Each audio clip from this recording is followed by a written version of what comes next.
Hey, it's Mark Ferguson with Investor More, and today we're talking about the housing market and what might happen in 2024. Now, nobody knows for sure what's going to happen. No one has a crystal ball, but we can give our best guess based on the data and what we see happening out there. And Realtor.com gives us some amazing data to look at over the past 5 years, and it's really nice to see the context and different things going on there. There's a lot of data out there with no context that just throwing numbers at you like foreclosures are up 10%. Well, that might be true, but they're still way below what they were even before COVID. So it's really important to look at numbers not just as one number standing alone, but in the context of what has happened in the past, and that might give us an idea of what might happen in the future. But it might not too. So, not to toot my own horn, but I have been pretty close about what's happening in the real estate market. I've been talking for years and years how I don't see a crash, while people have called me all kinds of names for doing that. But I've studied data, I've studied housing, I've been an investor, I've been a broker for 20 years, and it's really hard for there to be a housing crash. And we just don't see the data, at least I don't see it, to support a housing crash in the near future either. But we'll look at this data and say, well, will prices go up, down, stay the same? Again, we don't know for sure, but we can make some best guesses. All right, so we're going to jump right into Realtor.com data. I have not looked at this yet, so I'm seeing this is November housing market data. They came out with this a week or two ago. I'm a little late, but that's okay. And what they show you here is active listing count. So they have lots of different charts like this, and they show you from 2017 to now. So it's actually more than 5 years of data, which is amazing. And so the pink chart right here is this year, 2023. And then all the other charts are the other years. So if you can see this, we're right here. So there's 754,000 active listings right now. We're right on pace with 2022. Almost the same. We're higher than 2020 and higher than 2021. But remember, those were incredibly crazy years with massively low amounts of listings. As you can see, there were way more, almost double that much in 2017, 2018, 2019. And those years weren't crashes or down years by any means. So you can see we still have way fewer listings than a normal market. We should have way more if we want kind of imbalanced supply and demand. And you can kind of see it's following most of these charts. But something that's interesting here, last year and this year are the only two that went up in October and November. Most of them start going down. So we'll see if it goes down in December. Everything else did.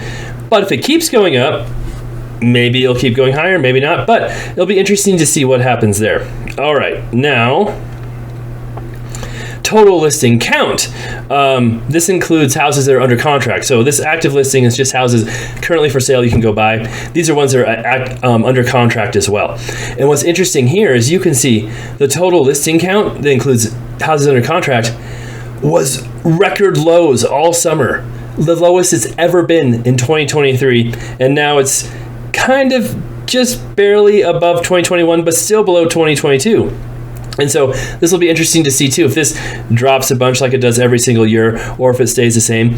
But this is what we've been talking about for years.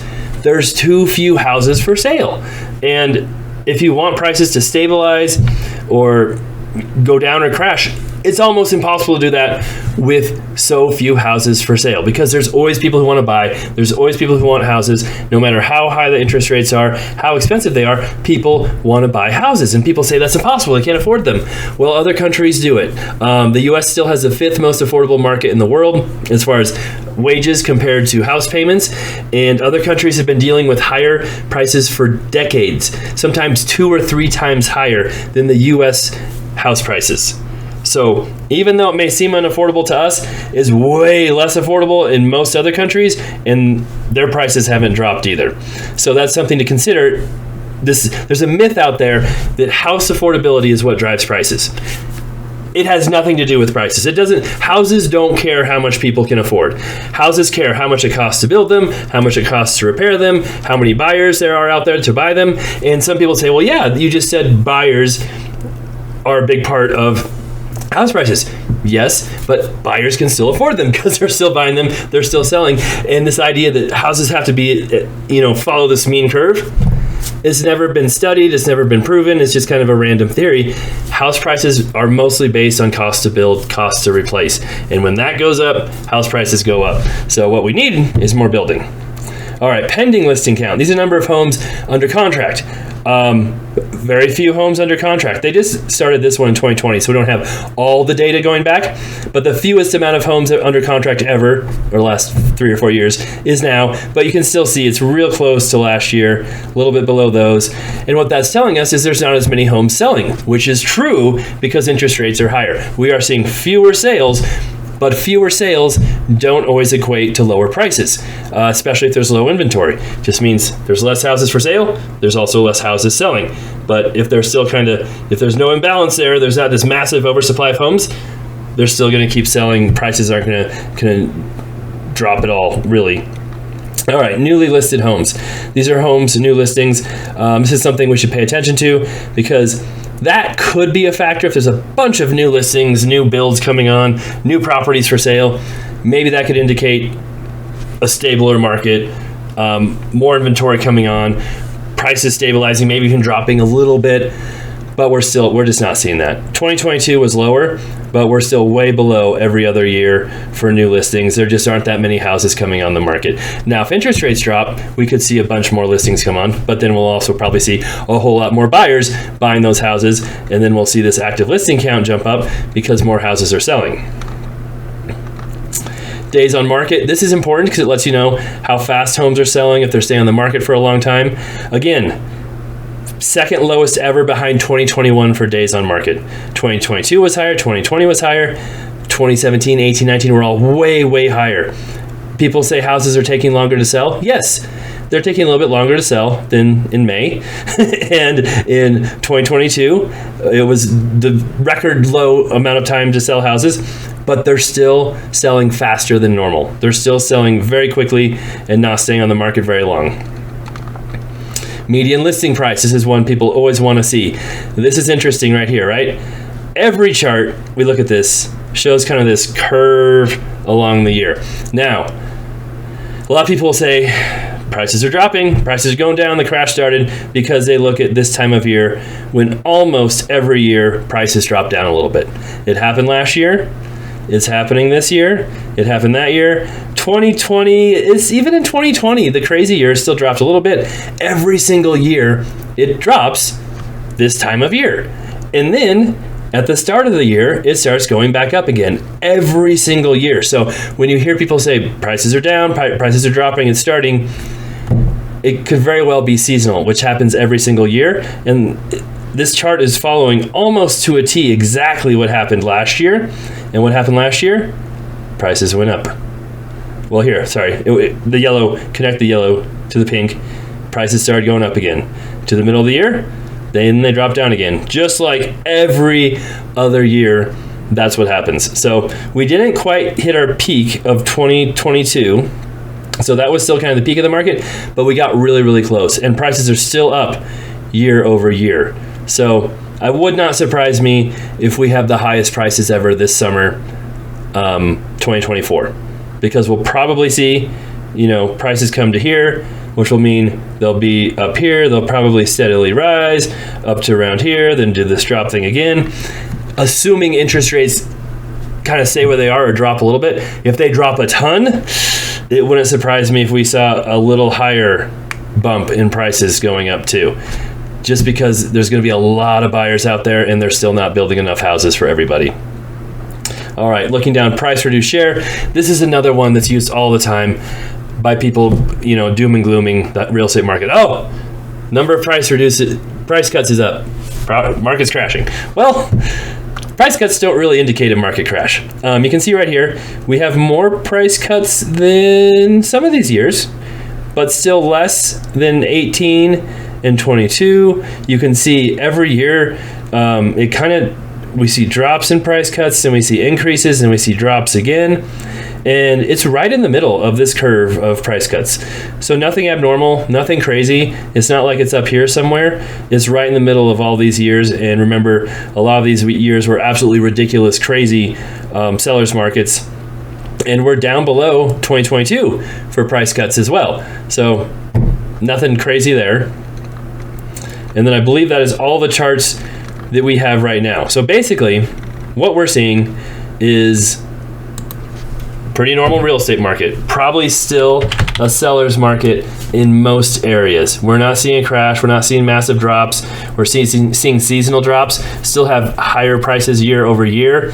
Nothing crazy for days on market. That's actually really low. There is a lot fewer sales happening, and that happens with low interest rates just because people don't want to move, people don't want to buy, so stuff slows down, but that doesn't mean prices drop. That's what's happened historically in the 70s, 80s. Whenever interest rates went up a lot, sales went down, and that's what we're seeing. So one other thing I want to look at, interest rates. Where are we at right now? Oh, I don't know if you can see it. It might be behind my face. 6.397. And some people might say, oh my God, that's so high. That's crazy. Well, compared to what it was, these are pretty low. So I don't know if, let's see. There we go. It was over 8% for a 30-year fix. This is average rates, so you might see higher or lower in October. Over 8.